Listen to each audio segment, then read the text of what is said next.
Bapa, kami bersyukur, kami berterima kasih. Ini kerinduan kami, ini doa kami, supaya umat-Mu boleh mengalami sorga di bumi. Datanglah kerajaan-Mu di bisnis kami, di dalam keluarga kami, dalam pelayanan kami, dalam keluarga kami. Suasananya sama seperti di sorga. Terima kasih Bapa, terpujilah nama-Mu dalam nama Yesus. Setiap kita yang siap diberkati Tuhan, sama-sama katakan amin. Mari angkat Alkitab kita, tetap berdiri, kita deklarasikan bersama. 1, 2, 3. Aku percaya firman-Mu berkuasa. Aku percaya firman-Mu dapat merubah seluruh hidupku. Aku percaya firman ini adalah Tuhan sendiri. Aku siap untuk menerimanya dan melakukannya dalam nama Yesus. Katakan amin. Silakan saudara duduk. Nah, saudara yang dikasihi Tuhan, hari ini saya ingin menyampaikan serial bagian yang kedua dari serial Heaven on Earth. Pak, bagian yang kedua ini Bapak akan berbicara tentang apa? Bagian yang kedua saya ingin berbicara tentang restoration atau restorasi. Kenapa hari ini saya akan berbicara tentang restorasi? Sebab sesungguhnya Tuhan ingin Dia menempatkan manusia di muka bumi supaya mereka bisa berkuasa. Katakan bersama saya, berkuasa. Dan mereka seharusnya mengalami suasana sorga di bumi. Dan kenapa manusia akhirnya mengalami banyak kesusahan dan penderitaan? Oleh karena orang di muka bumi dengan suasana bumi. Sehingga ketika ada goncangan dia ikut tergoncang, ketika orang lain khawatir ikut khawatir, waktu orang lain gelisah ikut gelisah, dan cemas ikut cemas. Pertanyaannya, apa yang harus kita lakukan supaya kita bisa kembali mengalami sorga di bumi? Mari kita membaca bersama dalam Matius pasal yang keempat ayat yang ke-17. Matius pasal yang keempat ayat yang ke-17. Mungkin ada saudara yang belum menerima outline khotbah, ya, karena saudara kemarin di church online, saudara bisa kembali ke GBI WTC Apps. Saudara cari di sana ada resources, saudara klik di sana ada outline. Yang paling atas itu selalu khotbah saya yang terbaru. Oke, saudara bisa mendapatkan tetap catatan outline yang biasa saudara dapatkan di church online. Baik, mari kita lanjutkan. Matius pasal 4 ayat 17. Kita baca bersama-sama dengan suara keras. 1, 2, 3. Sejak waktu itulah Yesus memberitakan, bertobatlah sebab kerajaan Allah sudah dekat. Saudara masih ingat kemarin saya menyampaikan kerajaan Allah adalah satu sistem pemerintahan Tuhan yang seharusnya sama seperti rasanya di sorga yang Tuhan pernah memerintah pemerintahan Tuhan. Sekarang dia memperluas wilayahnya dengan dia memperluas di bumi, dan Tuhan ingin juga suasana di bumi, suasana yang saudara alami sama seperti suasana yang ada di sorga. Nah, Yesus memulai berkata begini, bertobatlah. Kerajaan sorga atau kerajaan Allah sudah dekat. Kata bertobat itu kata yang diucapkan oleh Tuhan Yesus berita yang pertama kali pada waktu dia mulai mengajar. Karena yang dia lihat, saudara, banyak orang yang agamawi, banyak terjadi di mana-mana sehingga mereka mengubah yang seharusnya kerajaan Allah bisa termanifestasi secara baik. Tetapi justru sebaliknya, orang mengubah menjadi tradisi agamawi. Itu sebabnya dia berkata, change your mind. Bertobat itu artinya metanoia, change your mind, rubah cara berpikir. Pak, yang diubah apanya? Konsepnya, ideologi. Caranya tadi orang sudah lama sebelum Yesus datang, mereka sudah ada ahli Taurat yang sudah punya tradisi bagaimana seharusnya mereka tradisi agamawi. Dan pada waktu Yesus mulai mengajar, dia berkata kerajaan Allah sudah dekat. Oleh karena itu bertobat artinya apa? Saudara mesti bertobat, artinya saudara mesti change the way of your thinking. Rubah caramu berpikir. Nah, hari ini saya ingin supaya saudara mengalami sorga di bumi. Di dalam Kejadian pasal yang pertama ayat 26 sampai dengan ayat 28 dikatakan manusia ditaruh oleh Tuhan di bumi supaya dia berkuasa. Dia ingat. Tapi banyak orang sekarang nggak berkuasa, malah dikuasai oleh roh dunia. Berkuasa atas bumi supaya saudara dan saya bisa menyampaikan gambar atau image of God, gambar Allah. Saudara bisa membagikan value of the kingdom, nilai kerajaan, gaya hidup atau lifestyle sorga seharusnya bagaimana, cara kerja, principles of the kingdom. Dan seharusnya saudara bisa mendemonstrasikan fasilitas sorga yang termanifestasi dalam kehidupan kita manusia. Saudara, ini tugas manusia. Ini seharusnya menjadi kerinduan daripada Tuhan. Nah, saudara yang dikasihi Tuhan, tetapi sayang sekali, ketika manusia ditempatkan di Taman Eden, seharusnya mereka bisa menikmati semuanya ini. Selama dia taat. Itu sebabnya, saudara perhatikan. Ini kita memasuki di bulan Agustus adalah bulan freedom, bulan kemerdekaan. Kemerdekaan bukan berarti tanpa kekang. Kemerdekaan bukan berarti tanpa arahan. Saudara perhatikan, di Taman Eden, Tuhan menaruh semua buah di dalam pohon. Di Taman Eden, boleh kamu makan, kecuali 2. Kenapa sih Pak dikecualikan? Selalu, saudara perhatikan. Di dalam hidup ini freedom bukan berarti tanpa ada aturan. Banyak orang berkata merdeka tapi akhirnya kebablasan, tanpa kontrol. Dan itu yang menjadi persoalan besar, persoalan berat di muka bumi ini.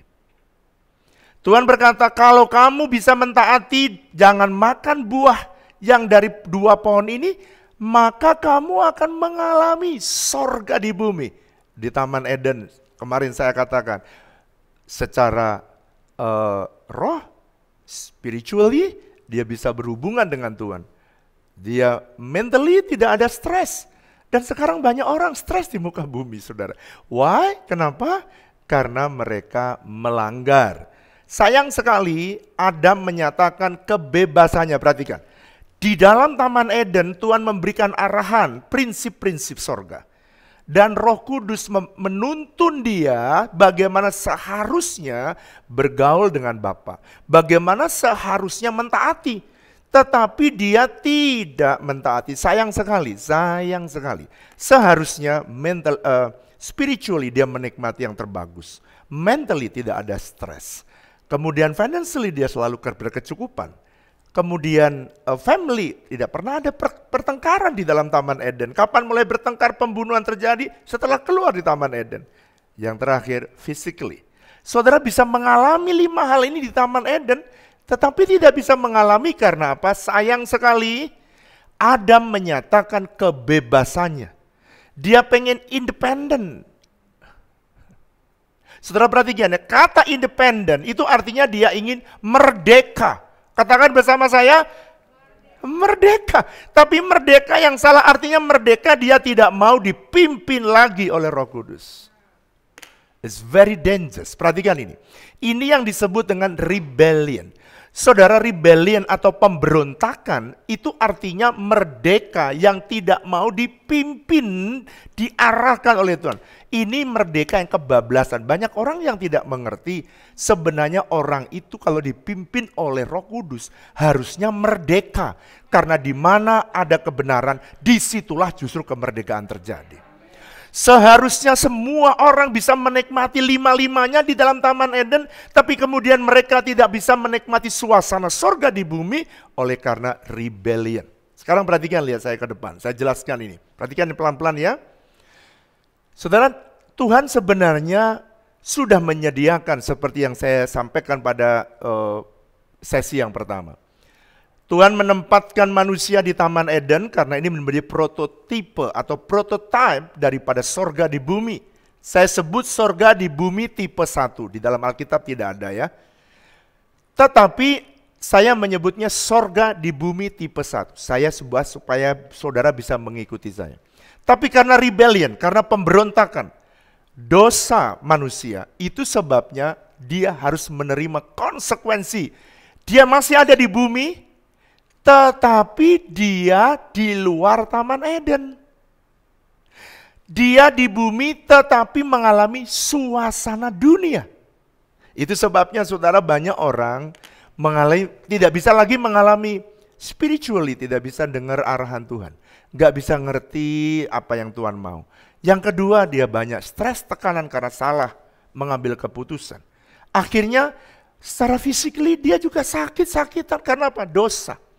Dosa yang membuat manusia tidak bisa kembali menikmati sorga di bumi. So, kalau begitu Pak, bagaimana? Kan saya tidak ikut terlibat pada waktu dulu. Sabar, tunggu tanggal mainnya. Ada berita yang baik, makanya saya beri judul Restoration. Ada seorang hamba Tuhan namanya Charles Spurgeon. Dia berkata begini, without the Holy Spirit of God, we can do nothing. We are as a ship without wind, we are useless. Apa sih Pak artinya? Artinya gini, tanpa Roh Kudus kelihatannya merdeka, tapi salah. Tanpa Roh Kudus, saudara dan saya ini nggak bisa kerja apa-apa. Kita ini seperti kayak kapal tapi tanpa angin, nggak bisa jalan. Ini kapal maksudnya bukan kapal pakai mesin ya, layar itu saudara. We are useless, kita tuh tidak ada artinya apa-apa. So that's why saudara mesti taat dan tunduk kepada pemerintahan atau arahan Roh Kudus. Rebellion atau ketidaktaatan itu membuat Roh Kudus tidak mau lagi tinggal di dalam diri orang percaya. Perhatikan. Tadinya tuh mereka, Roh Kudus tuh begitu erat dengan manusia. Akibat daripada dia keluar, dia ingin merdeka, maka Roh Kudus pergi dari manusia. Makanya kalau saudara perhatikan dalam kehidupan manusia di bumi di kala itu, Roh Kudus dalam perjanjian lama dia tidak tinggal di dalam diri orang percaya. Karena orang-orang waktu itu dimulai dari Adam, dia menolak dan dia ingin merdeka dari Roh Kudus, tidak mau dikontrol oleh Roh Kudus, dan akibatnya saudara tahu, akhirnya Roh Kudus meninggalkan manusia. Lihat. Akibatnya kehidupan manusia di bumi tanpa pengaruh sorga. Mari katakan bersama saya, kalau Roh Kudus keluar dari manusia, maka kehidupan di bumi tanpa pengaruh sorga. Itu sebabnya saudara, orang di bumi ini ada orang nuansanya dunia, nuansanya bumi, ada orang di bumi yang nuansanya sorga. Nah saudara, bagaimana hidup saudara hari ini? Sehingga saudara, kenapa ada kejahatan, kenapa kemiskinan ada di mana-mana? Sebab mereka keluar daripada kontrol daripada Roh Kudus. Oh saudara, ini hal yang very serious. Saya berdoa, sepanjang ini doa saya, Tuhan, ini doa saya, sepanjang saya bicara tentang serial heaven on earth, saya tidak mau saudara hanya terima knowledge. Saya mau saudara pindah dari suasana dunia di bumi, saudara bisa mengalami suasana sorga di dalam bumi ini. Nah, seorang hamba Tuhan namanya A.W. Tozer, dia berkata begini, because we have shut out the Holy Spirit in so many ways, we are stumbling along as stuff, we are spiritually blindfolded.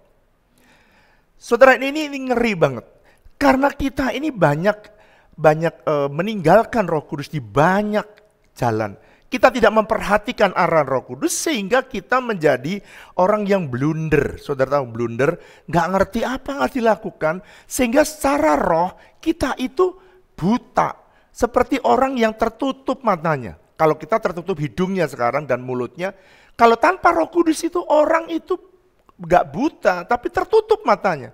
Sehingga nggak tahu mana pintu. Itu sebabnya saudara, banyak orang yang milih jodoh salah, milih bisnis salah, saudara milih karyawan salah, ya, beli rumah salah. Makanya banyak orang not happy.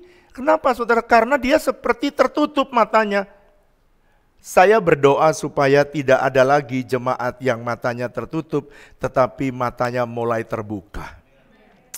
Itu sebabnya saudara, di dalam perjanjian lama Roh Kudus tidak mau tinggal karena dia pernah ditolak. Itu sebabnya bagaimana kalau Roh Kudus, bagaimana perannya di dalam perjanjian lama? Karena dia ditolak, dia ada posisinya ada di luar. Itu sebabnya yang dia kerjakan adalah kalau Tuhan sedang berbicara dan mau mengangkat seseorang, Roh Kudus datang. Psst, maka jangan heran ya, Roh Kudus menghinggapi. Saudara sering baca dalam perjanjian lama. Roh Kudus menghinggapi tapi dia not wants to dwell inside. Gak mau tinggal di dalamnya. Tapi apa yang dia kerjakan? Dia menghinggapi. Contoh ya. Ada orang-orang yang seperti misalnya Saul, seperti orang biasa, tapi ketika dihinggapi Roh Kudus jadi orang perkasa. Simson ketika dihinggapi oleh Roh Kudus maka dia menjadi kuat. Yusuf yang dihinggapi oleh Roh Kudus dia menjadi orang yang berhikmat. Daniel orang-orang yang dihinggapi Roh Kudus menjadi orang yang memiliki excellent spirit. Saudara perhatikan.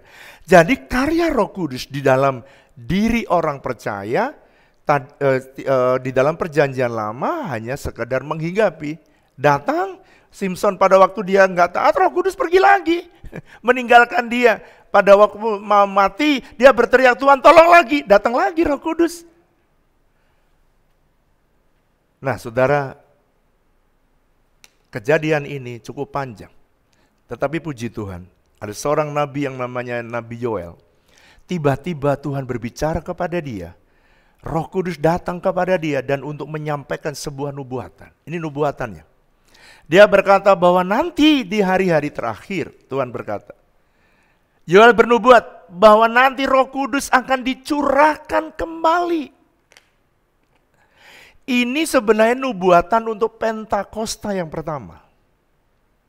Nanti Roh Kudus akan dicurahkan kembali. Tapi ini juga nubuatan Pentakosta kedua yang terjadi 100 tahun yang lalu di Azusa Street. Tapi saya percaya ini juga nubuatan untuk Pentakosta yang ketiga. Bahwa Roh Kudus akan dicurahkan kembali. So, saudara, jadi ada harapan. Waktu Adam keluar dari Taman Eden, sepertinya nggak ada harapan. Adam mulai mengalami perkelahian, anaknya mulai berkelahi, pembunuh satu dengan lain, iri satu dengan yang lain. Mulai timbul sakit penyakit, melahirkan sakit. Dulu melahirkan membrojol-brojol aja saudara. Sekarang mesti dianestesi, masih teriak-teriak, Saya sih nggak pernah melahirkan sih. Cuman saya lihat orang yang melahirkan itu, waduh sengsaranya. Dulu nggak begitu. Saudara, dan Tuhan janji gini, Roh Kudus akan mulai dicurahkan kepada laki-laki dan perempuan, gak ada beda lagi. Tua dan muda, gak peduli, anak-anak pun bisa dipakai Tuhan. Hamba-hamba, laki dan hamba perempuan dipakai oleh Tuhan.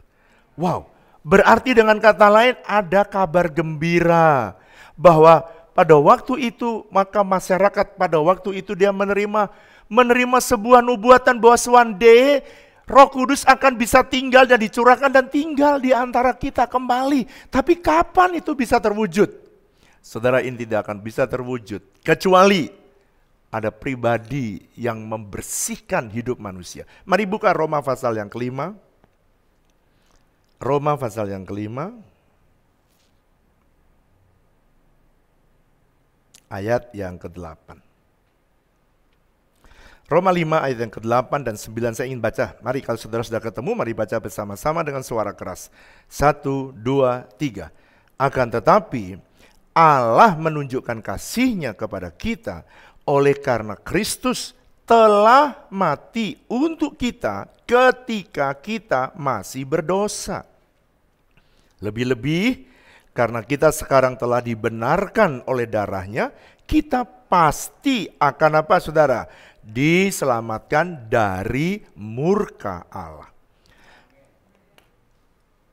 Saudara, Yoel sudah bernubuat, tapi bagaimana caranya? Roh Kudus tidak mau tinggal di dalam diri manusia karena kotor.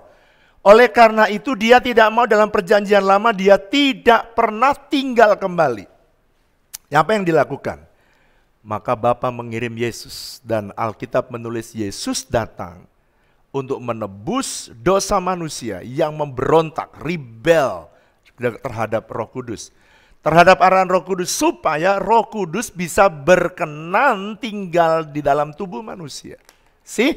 Jadi karya Yesus di atas kayu salib, dia mengadakan pendamaian buat saudara dan buat manusia. Jadi Adam yang pertama, dia membuat Eden gagal dari rencana Tuhan. Tapi ada Adam yang kedua, yaitu Yesus Kristus. Dia yang membuat Eden kedua berhasil dalam hidup saudara. Wow. Dan Tuhan berkata, ini ada harapan. Yoel bernubuat satu hari, Roh Kudus akan dicurahkan kembali. Tapi kapan terjadi? Waktu Yesus mati di atas kayu salib. Dan kemudian dia membuat penebusan. Dan waktu dia menebus dosa manusia, disitulah kemudian Roh Kudus berkenan tinggal di dalam tubuh manusia. Jadi saudara adalah manusia yang paling bahagia di muka bumi ini. Saudara orang yang paling mujur di muka bumi ini. Tapi saya pengen saudara tahu, jangan saudara meremehkan seperti Adam dan Hawa yang meremehkan Roh Kudus dan arahan Roh Kudus dalam hidup saudara lagi. Saudara mesti minta supaya saudara dikontrol oleh Roh Kudus. Bahkan saudara merdeka oleh karena ada Roh Kudus yang memelihara dan menuntun saudara.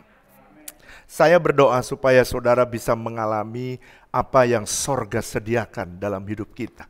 Dan jangan sampai, saudara, orang bisa saja berkelahi. Saudara bisa lihat banyak orang yang rumah tangganya hancur. Tapi saudara yang mendengarkan firman ini, saudara bisa kembali mengalami suasana Eden di muka bumi ini. Wow. Nah Pak, bagaimana dengan pada waktu Yesus hadir di muka bumi dan dia membuat mujizat-mujizat. Semua mujizat yang Yesus kerjakan menunjukkan bahwa dia sedang memanifestasikan kuasa kerajaan surga. Kalau saudara melihat bagaimana yang Yesus kerjakan, seharusnya itulah yang saudara dan saya kerjakan.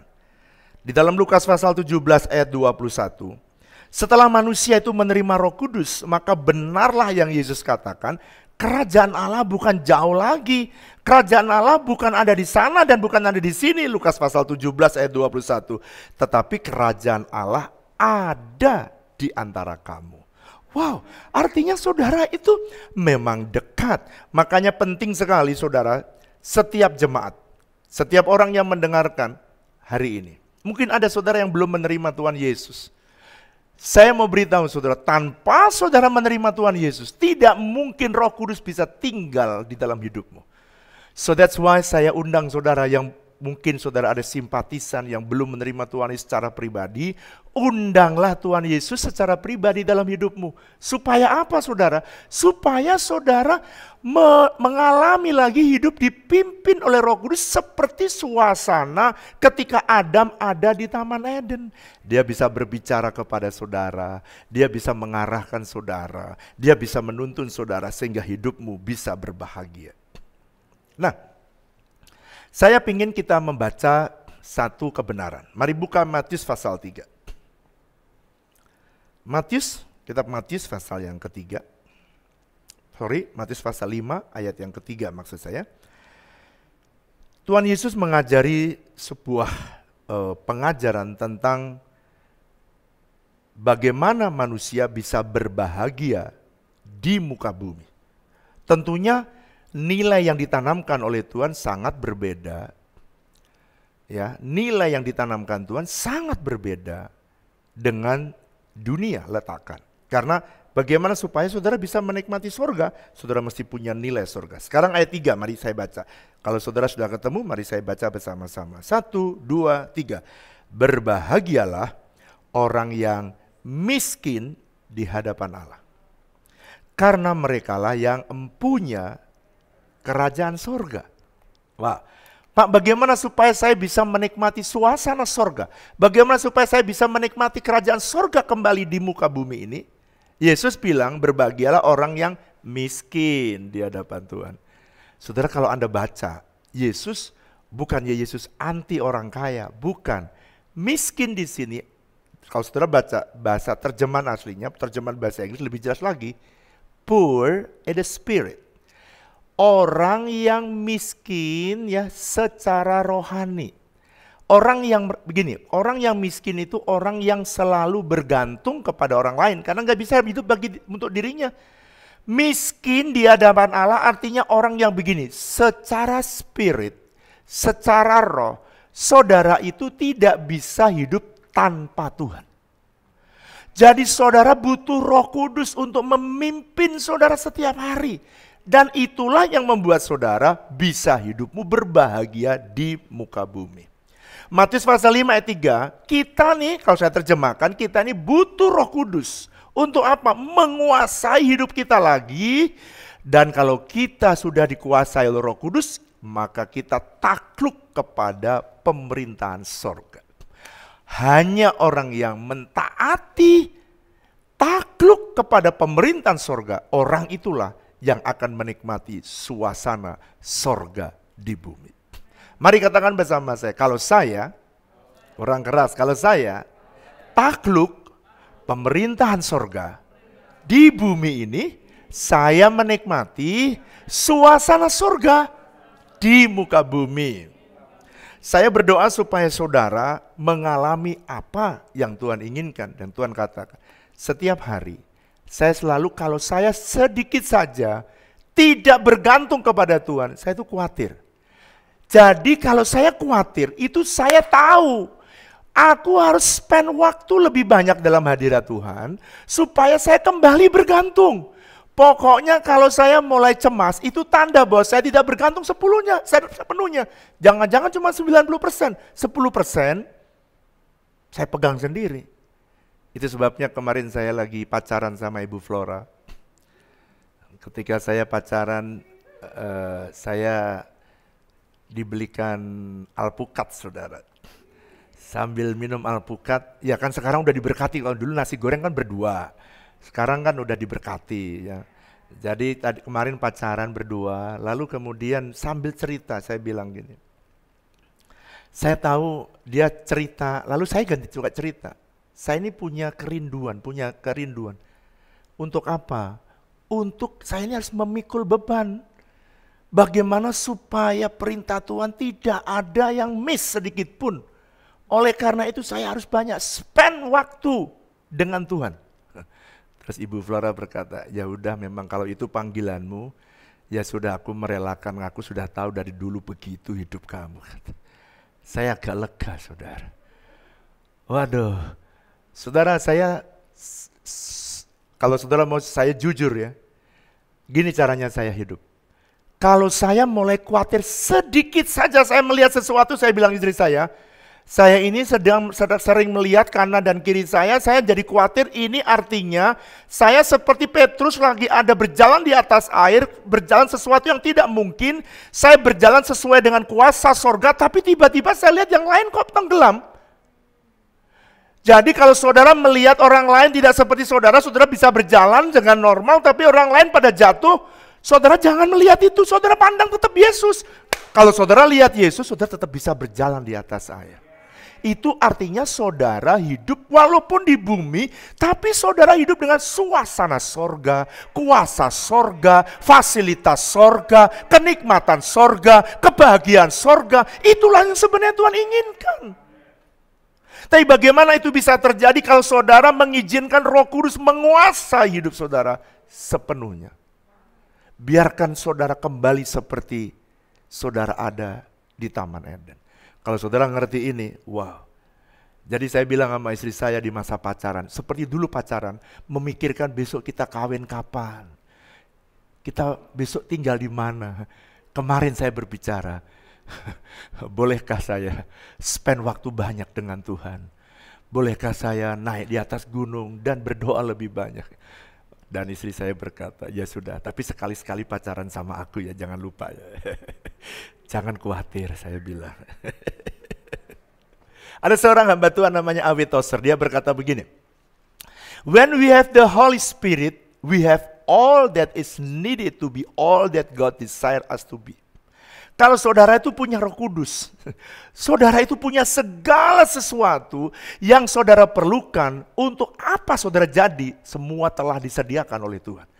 Oleh karena itu kalau saya mendengar perintah Tuhan, saya tidak tanya kanan, tidak tanya kiri. Saya akan kerjakan. Kenapa? Ini sesuai dengan apa yang saya jalanin selama ini. Selama saudara tuh dipimpin oleh Roh Kudus, kalau Anda itu menaklukkan dirimu kepada pemerintahan Roh Kudus dalam hidup saudara di bumi ini, saudara akan bisa menikmati apa saja yang saudara butuhkan untuk saudara bisa menjadi seperti apa yang Tuhan kehendaki dalam hidup saudara. Ngerjakan apa saja. Nah Pak, bagaimana caranya supaya saya bisa kembali menikmati? Tadi saya sudah menyampaikan sampai pada gambar ini. Ketika manusia tidak menikmati sorga di bumi, sehingga dia menikmati suasana bumi di bumi atau suasana duniawi yang ada di bumi, makanya manusia resah, manusia khawatir, mengalami kekurangan, sakit penyakit banyak. Kenapa? Karena dia keluar dari protection yang sorga buat. Protection yang kerajaan Allah buat. Keluar. Kalau manusia mengalami hidup seperti ini, apa yang harus dilakukan? Dia harus menerima penebusan Yesus. Roma pasal 5. Dan dia harus menerima Yesus. Yohanes pasal 1 ayat 12. Dan kamu menjadi warga kerajaan Allah. Kembali. Dan saudara perhatikan di situ ada salib di dalamnya. Itulah sorga di bumi tipe kedua. Jadi orang yang hidup dengan Eden yang kedua, dia menikmati karena dia menerima Yesus sebagai Tuhan dan Juru Selamat. Tapi suatu hari Yesus pergi dan meninggalkan manusia di bumi ini, lalu dia pergi kepada Bapa dan dia berkata begini, lebih baik bagiku aku pergi kepada Bapa dan aku akan mengutus Roh Kudus tinggal di dalam kamu. Wow, janjinya saudara kemudian manusia masuk kembali seperti, perhatikan, tipe yang pertama Eden di mana ada Roh Kudus tinggal di dalam Taman Eden dan kembali saudara seperti kalau Anda perhatikan kembali lagi seperti suasana Eden yang pertama. Roh Kudus mengendalikan, memimpin, Roh Kudus berbicara kepada manusia sehingga dia bisa mengalami sorga yang ada di bumi. Pak, kalau gitu saya nih sekarang ada di mana? Tipe 1, tipe 2 atau tipe 3? Saudara dan saya ada di tipe 3. Suasana di mana Roh Kudus mengontrol hidup saudara dan saudara akan menikmati Eden di muka bumi. Itu sebabnya satu hari saya berdoa dan di tanah 12 hektar itu nanti akan saya sebut atau saya beri nama Taman Eden atau Eden Park. Jadi Eden Park artinya tempat di mana kita dikontrol oleh Roh Kudus. Tempat di mana kita rasakan suasana sorga di bumi. Dan sampai hari ini saudara juga melihat bahwa kita mengalami apa yang Tuhan janjikan dalam hidup kita. Saudara, di dalam Yohanes pasal 1 ayat 12, tadi dikatakan siapa yang menerima Yesus, dia akan menjadi anak Allah. Perhatikan ya, banyak orang tidak menyadari anak Allah. Anak Allah itu artinya saudara masuk di dalam keluarga sang raja. Ayo coba sekarang, pikirkan. Kadang-kadang kau hanya membaca. Di dalam sistem kerajaan Allah, ini bukan agamawi ya, perhatikan nih. Di dalam sistem kerajaan Allah, saudara itu sebenarnya adalah keluarga daripada sang raja. Sekarang ya, saya pernah ke Inggris 2 kali kalau tidak salah. 2 kali betul. 1 kali saya ajak istri saya pergi ke kerajaan Inggris, tempat Ratu Elizabeth bertahta. Lalu saya pergi ke sana, ya seperti layaknya orang kampung yang lainnya, kita pergi nusuk dalam-dalam gitu ya. Lalu saya perhatikan, saya tanya sama guide-nya, ini rumah siapa? Ini istana, ini Ratu Elizabeth. Kok di sana ada rumah lagi? Oh iya, semua keluarga raja dipelihara, dikasih rumah. Jadi anak raja, cucu raja, menantu raja tidak perlu berpikir cari makan, tidak perlu berpikir cari rumah, semua tersedia. Saya bilang wow, tapi bukan raja Inggris, raja di atas segala raja. Mari bilang sama saya, mulai hari ini saya sadar, saya baru tahu saya ini keluarga raja, punya fasilitas raja dan semua yang dipunyai raja. Saudara ya, anak-anak raja, anak-anaknya Ratu Elizabeth gak pernah mikirin beli celana, nggak pernah. Celana pun udah desain. Pakaiannya didesain, topi aja didesain. Di dalamnya ada desainer, ada penjahit, semua komplit, plit. Saya pengen saudara juga mengalami, kalau kau anak raja, kau harus mengalami dan menikmati semua fasilitas kerajaan. Saya berdoa supaya saudara, kecuali ya, ini pengalaman menurut saya baru saya lihat. Kecuali ada anak daripada Ratu Elizabeth namanya Pangeran Harry kalau nggak salah. Cucu daripada Ratu Elizabeth. Waktu dia menikah, dia berkata, saya mau melepaskan diri dari fasilitas kerajaan. Saya tidak mau dikendalikan lagi dengan kerajaan. Ya oke, dia menjadi orang bebas. Saudara, itu kemerdekaan yang pernah diminta oleh Adam. Saudara, saya berdoa jangan pernah keluar dari kerajaan surga. Sebab di bumi ini Tuhan bilang akan ada banyak goncangan. Oleh karena itu, gimana supaya di bumi tidak tergoncang? Saudara harus tetap tinggal dalam kerajaan Allah. Sebab hanya kerajaan Allah yang tidak akan tergoncangkan. Yang mengerti katakan. Jadi kalau begitu Pak, tugas saya apa? Saudara, itu sebenarnya saya pengen ini, saudara bisa menikmati perlindungan dari sorga. Saudara bisa menikmati tuntunan dari sorga. Saya pengen saudara menikmati penyediaan yang datang dari sorga. Dan saudara berjalan dalam hidup ini, saudara bisa memanifestasikan kuasa sorga. Fasilitas sorga menyertai saudara. Dan ini doa saya berbicara tentang serial ini. Sepertinya mungkin saudara berkata, Pak, sepertinya masih jauh dari hidup saya. Tapi dengarkan hari ini, terimalah telan dan kemudian percayai sepenuhnya dan berjalan, tiba-tiba akan terjadi dalam hidup saudara. Jadi kalau begitu, bagaimana tugas saya berikutnya Pak? Kalau saya adalah warga kerajaan, saudara punya tugas untuk membawa surga nyata di bumi. Saudara, memang Pangeran William tidak bisa hidup seperti orang layaknya. Dia kemana-mana harus mengikuti protokol kerajaan. Saudara juga sama. Saudara walaupun saudara di bumi nggak bisa hidup semau gue seperti orang di bumi. Tapi saudara harus belajar menyatakan sorga bisa nyata di bumi. Tujuannya apa Pak? Tujuannya kalau orang lihat saudara, dia itu lihat, wow, CNAE jadi warga kerajaan gitu kira-kira. Kalau orang, saya pengen supaya kalau ada orang ketemu saya, waduh Bapak lu tuh CNAE ya, hidupnya tuh lo bahagia, hidupnya lo tentrem, kertora harjo, nah gitu loh saudara.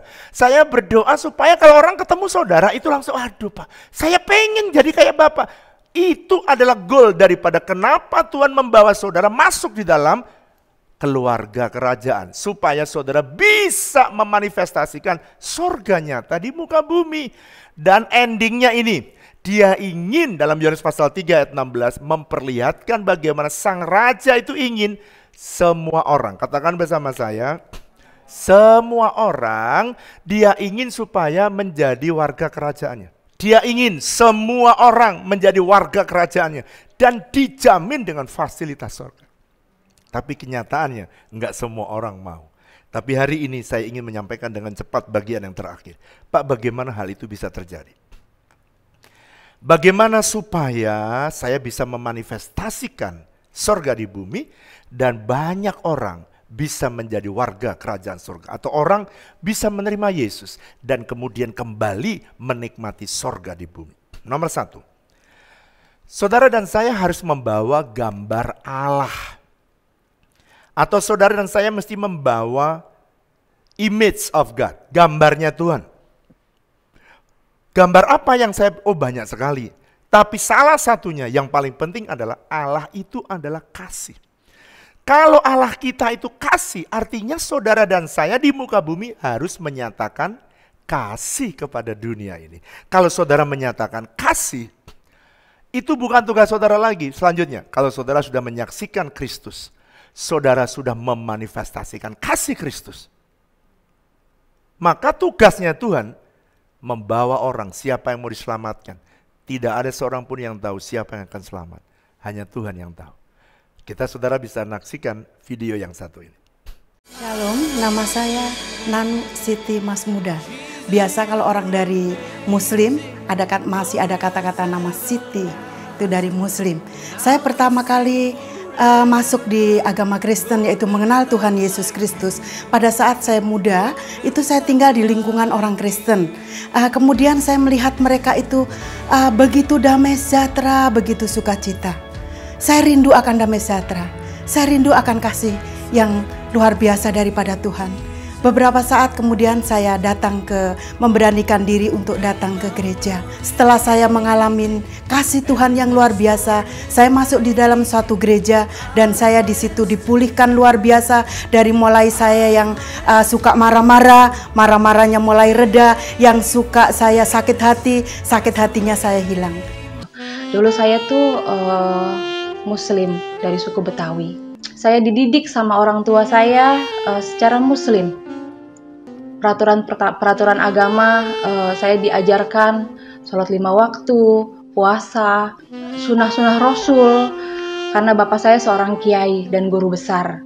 Tapi selama 33 tahun hidup saya sebagai seorang Muslim, saya mengalami kekosongan. Ada satu celah yang saya nggak tahu itu apa gitu.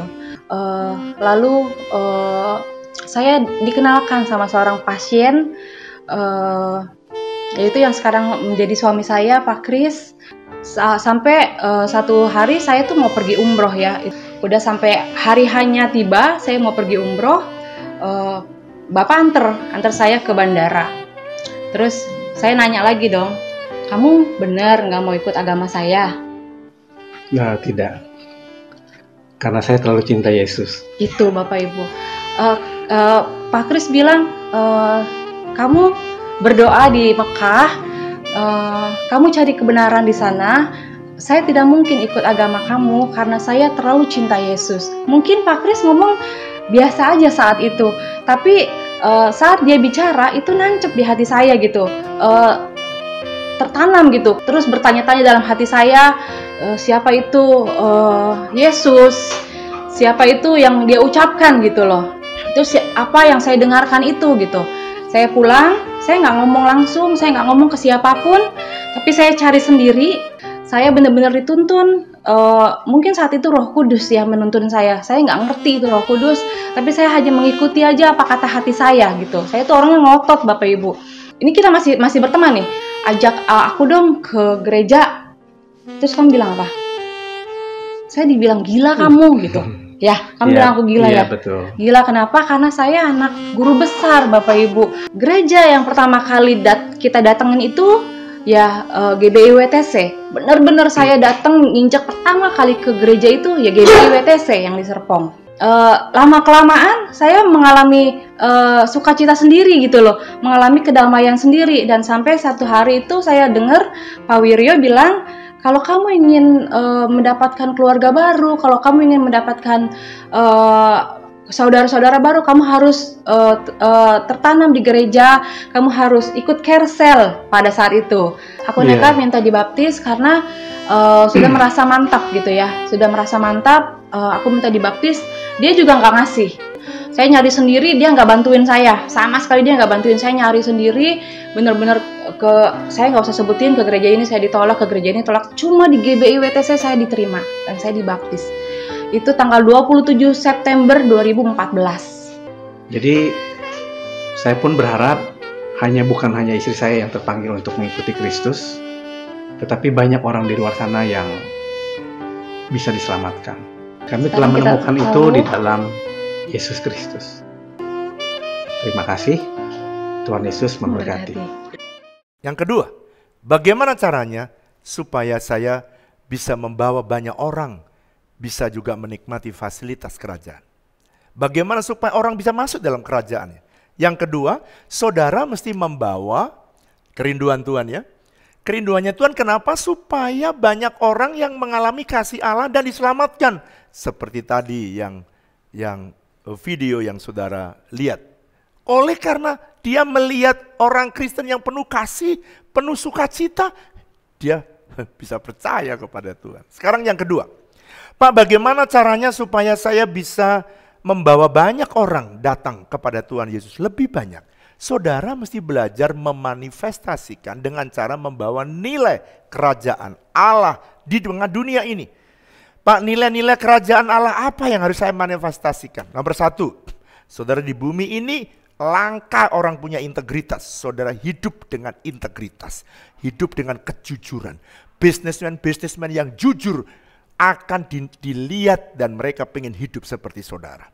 Hidup sebagaimana nilai kerajaan, sukacita. Hidupnya penuh dengan damai sejahtera. Hidupnya penuh dengan kesabaran. Hidupnya penuh dengan kemurahan. Hidupnya penuh dengan kebaikan. Hidupnya penuh dengan kesetiaan. Hidupnya penuh dengan kelemah lembutan. Dan hidupnya penuh dengan penguasaan diri. Itulah yang Tuhan inginkan dalam hidup kita.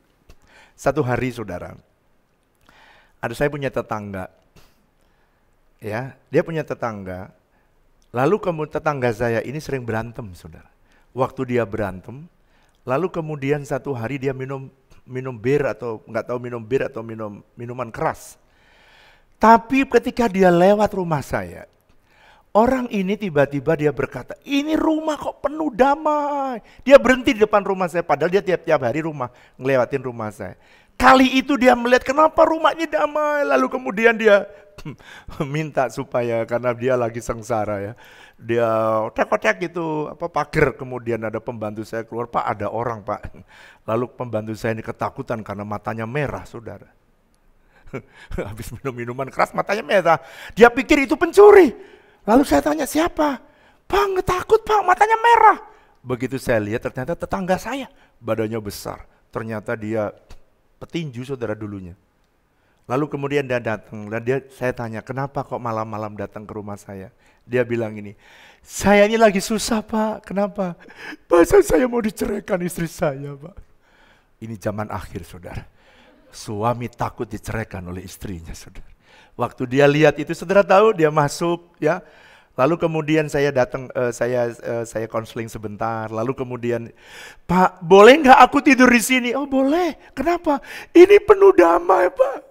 Enak sekali, gak perlu minum minuman keras ini. Masih dipegang. Saya bilang, kamu mau gak di rumahmu kayak begini? Mau Pak, mau. Gimana caranya Pak? Gimana? Taruh itu minuman kerasnya. Terus, kamu sekarang terima Yesus. Mau? Karena yang bikin kamu bisa damai, kalau Raja Damai ada dalam hidup kamu. Terus langsung saudara dia angkat tangan. Maaf ya, waktu itu saya baru menikah, sofa pun baru satu saudara. Dan ketika saya genjreng gitar, tiba-tiba dia melotot matanya, muter-muter. Wah, langsung saya ambil mejanya karena kaca, saudara. Jangan sampai pecah. Saya singkirkan karena masih muda, saudara. Sofa cuma satu, saya suruh duduk di bawah dia, takutnya muntah-muntah di sofa. Begitu saya gitar, tangannya kayak petinju, saudara. Begitu Roh Kudus mulai turun. Kemudian ternyata dia tahan air matanya. Di tengah-tengah itu tiba-tiba air matanya jebol. Dan dia menangis sejadi-jadinya. Dan waktu itu dia bilang, kenapa Bapak tiba-tiba nangis? Ini saya mau bertahan. Karena saya tidak boleh nangis seumur hidup saya. Tapi air mata tidak bisa. Jebol, bung, langsung nangis. Waktu dia nangis, disitulah dia merasakan damai. Saya mau beritahu, bahwa nilai hidup, nilai kerajaan. Orang dunia ini haus, butuh nilai kerajaan. Dan saya banyak menyelesaikan banyak orang yang diselamatkan oleh karena saudara hidup dalam nilai kerajaannya. Yang ketiga, bagaimana supaya saya bisa hidup? Yang ketiga, saudara membawa gaya hidup surga, hidup dalam kekudusan, kebenaran, dan menjadi berkat bagi orang lain. Mengejar perkenanan Tuhan dalam hidup kita dan hidup dalam ketaatan yang penuh kepada Tuhan. Saudara, cara hidup ini cara hidup yang berbeda dengan cara hidup dunia. Pak, bagaimana saya bisa menyatakan sorga di bumi? Nih, lakukan 5 hal ini. Saya berdoa saudara melakukan 5 hal. Hidup ya kembali dalam hidup kekudusan seperti dulu di Taman Eden. Saudara hidup dalam kebenaran, saudara hidup menjadi berkat. Itu sebabnya di gereja kita semua kita lakukan. Kita taat, kita mengasihi orang, dan kita juga jadi berkat bagi orang lain. Tapi kita mengejar perkenanan Tuhan dan hidup dalam ketaatan. Kalau saudara melakukan itu, saudara akan lihat begitu banyak hal-hal ajaib terjadi dalam hidup kita. Ada seorang hamba Tuhan namanya R.C. Sproul, dia berkata begini, "The only way the kingdom of God is going to be manifest in the world is we manifest it by the way we live as a citizen of heaven." Bagaimana kita bisa memanifestasikan kerajaan Allah di muka bumi ini? Hanya kalau saudara hidup memanifestasikan sebagai warga kerajaan sorga. Kalau saudara memanifestasikan dirimu sebagai warga kerajaan surga, orang lain akan tahu dan dia akan pengen menjadi warga kerajaan surga. Kalau orang Kristen hidupnya berantakan, ya orang lain tidak pernah mau jadi warga kerajaan surga. Kenapa orang pengen jadi warga kerajaan Inggris? Ya karena enak, hidupnya bahagia, hidupnya tersedia, hidupnya menyenangkan. Saya berdoa, bukan berarti lalu kemudian tidak ada pergumulan. Tidak, tapi ketika ada pergumulan, saudara pasti dijamin memperoleh kemenangan. Itu yang Tuhan ingin dalam hidup kita. Nah saudara, berikutnya yang keempat. Bagaimana caranya supaya kita bisa memanifestasikan cara sorga hidup di muka bumi? Saudara harus memanifestasikan cara kerja atau prinsip-prinsip firman Tuhan atau the principle of the kingdom. Kenapa prinsip-prinsip kerajaan sorga perlu dilakukan? Karena prinsip firman itulah yang membuat sorga bisa mengintervensi bumi di dalam pribadi, keluarga, keuangan, kesehatan, dan kesembuhan hidup kita, bisnis kita. Gini ya, kalau saudara pengen mengalami sorga dalam bisnis, lakukan prinsip-prinsip firman atau cara kerja sorga. Firman Tuhan itu sebenarnya isinya manual. Kalau saudara kerjakan hukum dalam keluarga, ya keluargamu mengalami sorga di bumi. Kalau saudara kerjakan dalam bisnis sesuai dengan tata cara kerja sorga, prinsip sorga, maka saudara akan menikmati bisnis sorga di muka bumi ini. Kalau saudara pengen lihat keuanganmu mengalami penyediaan sorga di bumi, ya saudara harus mengelola keuangan seperti prinsip-prinsip sorga yang diajarkan melalui firman Tuhan. Itu sebabnya saya berulang-ulang mengajar kepada saudara bagaimana saudara menghidupi setiap prinsip. Dan kalau saudara pengen diselamatkan, ya ada prinsipnya. Terima Yesus sebagai Tuhan dan Juru Selamat secara pribadi. Oleh karena itu cara yang paling benar. Oleh karena itu saudara, ada banyak orang yang pengen mengalami, Pak bagaimana supaya saya bisa breakthrough dalam bisnis saya. Ya saudara mesti menghidupi cara kerja, cara atau prinsip-prinsip firman dilakukan saudara di dalam bisnis. Ada seorang hamba Tuhan namanya Walter Rauschenbach. Dia berkata begini, "The kingdom of God is not a matter of getting individual to heaven, but of the transforming life on earth into the harmony of heaven." Jadi kerajaan sorga, the kingdom of God, kerajaan sorga itu tidak seseorang masuk kepada sorga, tetapi yang lebih penting adalah bagaimana dia mengalami perubahan di dalam kehidupannya di muka bumi, sehingga dia selaras dengan cara hidup sorga. Saudara, saya tuh pengen ya, banyak hamba-hamba Tuhan yang sebenarnya mengajar, menghidupi seperti apa yang saya hidupi. Melakukan seperti apa yang saya lakukan. Buktinya dia punya quote-quote yang tepat dan sesuai. Oleh karena itu saya ambil supaya meyakinkan saudara, menolong saudara bahwa itu sesuai dengan firman Tuhan. Terakhir, yang kelima, saudara mesti memanifestasikan fasilitas sorga di muka bumi. Maksudnya apa Pak? Saudara kalau lihat sorga itu melimpah. Katakan bersama saya, melimpah. Saudara tidak peduli di luar mengalami kekeringan, di Taman Eden selalu berkelimpahan. Saya berdoa supaya saudara mengalami hidup dengan sorga yang terbuka, sehingga semua tersedia bagi kita. Saudara, satu hari karena lihat orang-orang Kristen, karena lihat Yesus, maka saudara tahu apa yang terjadi? Saudara baca ya di Yohanes pasal 3 ayat yang pertama sampai ke-5. Sampai ada seorang, kalau sekarang ini pendeta atau pastor ya, ini pemimpin agama Yahudi namanya Nikodemus. Sampai dia datang pengen saking lihat hebatnya apa yang dilakukan oleh Yesus. Dia manifestasikan kuasanya, dia memanifestasikan fasilitas sorga, dia memanifestasikan kasih dari sorga. Maka dia datang kepada Yesus dan dia berkata, bagaimana caranya supaya saya bisa masuk dalam kerajaan surga? Saya berdoa kebenaran ini. Saya berdoa supaya saudara, ada orang di dekatmu semua pengen masuk dalam kerajaan surga. Karena lihat hidup saudara mengalami sorga di muka bumi. Amin. Mari kita siapkan hati kita untuk kita menerima perjamuan kudus.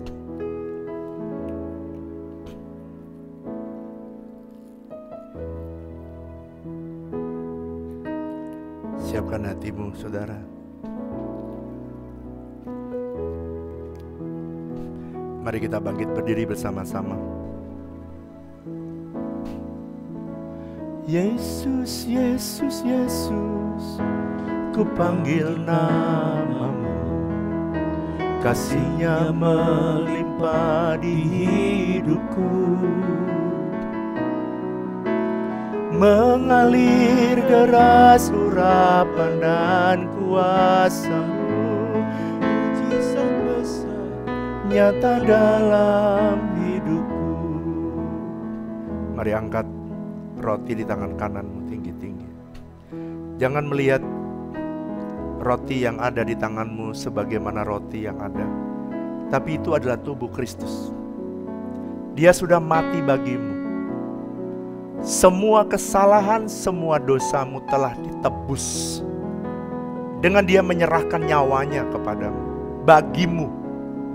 Sehingga semua pemberontakan hidupmu akan diampuni oleh Tuhan hari ini. Dan engkau bisa masuk menjadi warga kerajaan sorga. Dan engkau bisa menikmati semua yang sorga sediakan bagimu.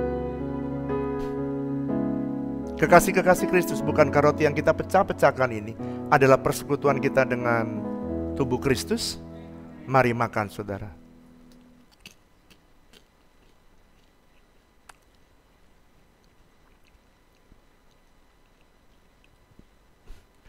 Mari angkat cawan di tangan kanan kita tinggi-tinggi.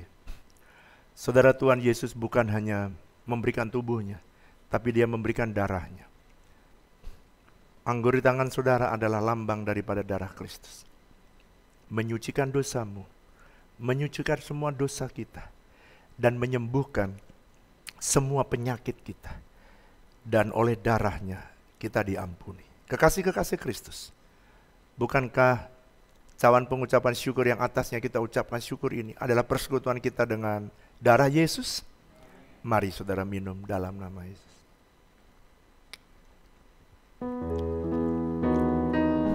Mari naikkan syukurmu.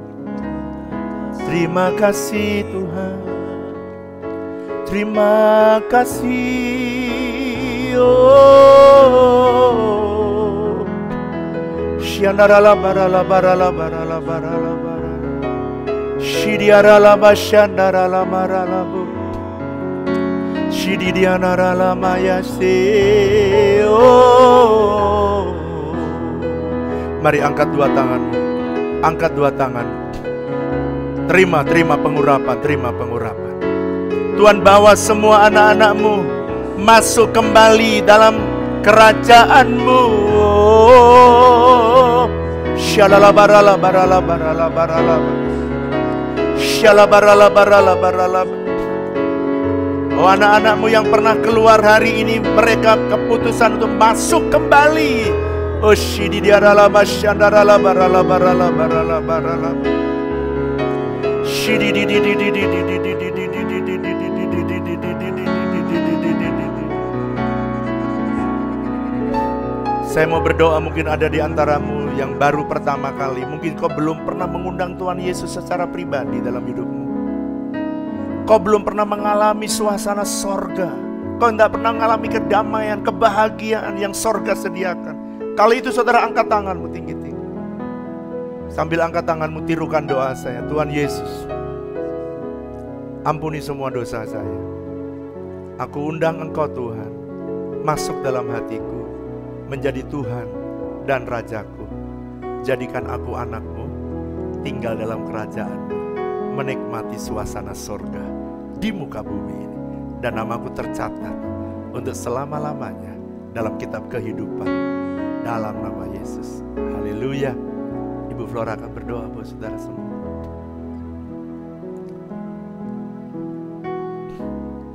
Bapa, kami bersyukur buat hari ini.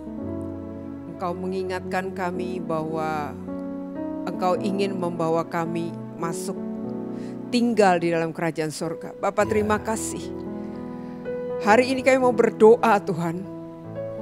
Biarlah menjadi keputusan dalam hidup kami untuk kami selalu belajar mentaati, untuk tinggal. Kebebasan yang Tuhan berikan pada kami adalah kebebasan yang bertanggung jawab. Aku mau berdoa pagi ini buat setiap anak-anak-Mu. Hari ini aku berdoa buat setiap anak-anak-Mu.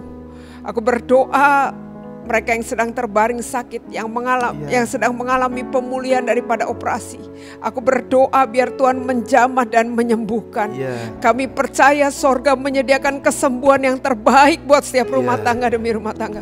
Karena itu aku berdoa, pegang kami dengan tangan kanan-Mu yang beri kemenangan. Dan biarlah oleh bilur-bilur Yesus, setiap anak-anak-Mu yang terbaring sakit, kami berseru, Tuhan sembuhkan. Yang mengalami sakit paru-paru, sakit pada persendiannya, sakit pada jantungnya, sakit pada tubuhnya, Tuhan kami berdoa biar Engkau menolong dan menjamah, Tuhan. Aku mau berdoa anak-anak-Mu yang mengalami sakit dalam hubungan keluarga, suami dengan istri, orang tua dengan anak-anak, dengan mertua dan sebagainya. Aku berdoa pagi ini kami mau kembali masuk dalam kerajaan sorga. Kami mau menikmati sorga di tengah-tengah setiap hubungan kami. Karena itu kami berdoa, Tuhan, biarlah hubungan yang rusak Kau pulihkan, Kau sembuhkan, Tuhan. Kau sembuhkan, ajari kami. Kami mau merendahkan hati sebab Tuhan Yesus sudah memberikan teladan buat kami. Aku mau berdoa buat usaha anak-anak-Mu yang bekerja, Kau berkati dengan berlimpah-limpah. Mereka yang merintis usaha baru, aku berdoa Kau bukakan jalan, Tuhan. Aku berdoa bukakan dengan orang-orang yang tepat, Tuhan. Kami berdoa, kami menolak semua penipuan, kami menolak semua kejahatan. Buat setiap pekerjaan anak-anak-Mu, Tuhan. Biar Kau berikan yang terbaik, Tuhan. Kau berikan, Tuhan, customer lama, customer baru Tuhan datangkan. Proyek baru Tuhan datangkan, Tuhan. Kami berdoa akan tersedia dana untuk mengerjakan setiap proyek yang ada, Tuhan. Aku berdoa anak-anak-Mu yang merintis usaha yang baru, Kau berikan hikmat, berikan kepekaan, berikan kami sikap yang baik. Dan kami percaya kalau ketika kami bekerja, kami menghadirkan sorga di bumi. Kami percaya kami akan menikmati yang terbaik, Tuhan. Terima kasih, Tuhan. Kami berdoa buat anak-anak kami yang sekolah, mereka yang masuki kuliah, Tuhan. Aku berdoa berikan kesempatan kami meraih yang terbaik. Berikan kami sekolah dengan hikmat yang terbaik, Tuhan. Aku berdoa berikan kami iman yang teguh untuk terus berpegang dan berharap. Aku berdoa, Tuhan, anak-anak yang berdoa buat orang tuanya, kami berdoa. Kami berdoa buat keselamatan keluarga besar, keluarga yang kami doakan. Kami berdoa biar terjadi hujan pertobatan, hujan tuaian jiwa-jiwa, Tuhan.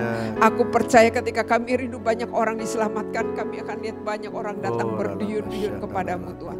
Terima kasih, Tuhan. Terima kasih kami memberkati tetangga sekitar lingkungan kami, Tuhan. Kami memberkati bangsa dan negara kami, Tuhan. Kami berdoa berikan hikmat, kebijaksanaan, kesehatan yang terbaik buat pemimpin kami, buat presiden dan wakil presiden, semua menteri yang Kau memberkati mereka, Tuhan. Juga buat lingkungan di sekitar kami, Kau memberkati mereka, Tuhan.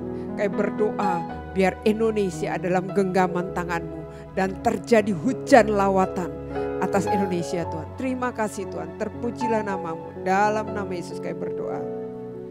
Mari angkat dua tanganmu, saudara. Sambil kau mengangkat tanganmu, renungkan kembali kebenaran firman Tuhan. Mungkin saudara belum mengalami semuanya. Minta hari ini, kau adalah warga kerajaan. Kalau kau keluarga kerajaan, semua fasilitas kerajaan tersedia. Perlindungan dari kerajaan sorga tersedia dalam hidup. Bahkan kau akan berjalan dan hidup dengan sorga yang terbuka. Diberkatilah hidupmu, diberkatilah keluargamu, diberkati masa depanmu, berkat yang berasal dari Allah Bapa kita, kasih dan cinta dari Tuhan Yesus, persekutuan yang manis dengan Allah Roh Kudus, kiranya menyertai saudara sekalian mulai hari ini, bahkan sampai selama-lamanya. Yang percaya sama-sama katakan, amin. Selamat hari Minggu, Tuhan Yesus memberkati saudara berlimpah-limpah. Thank you for joining us online.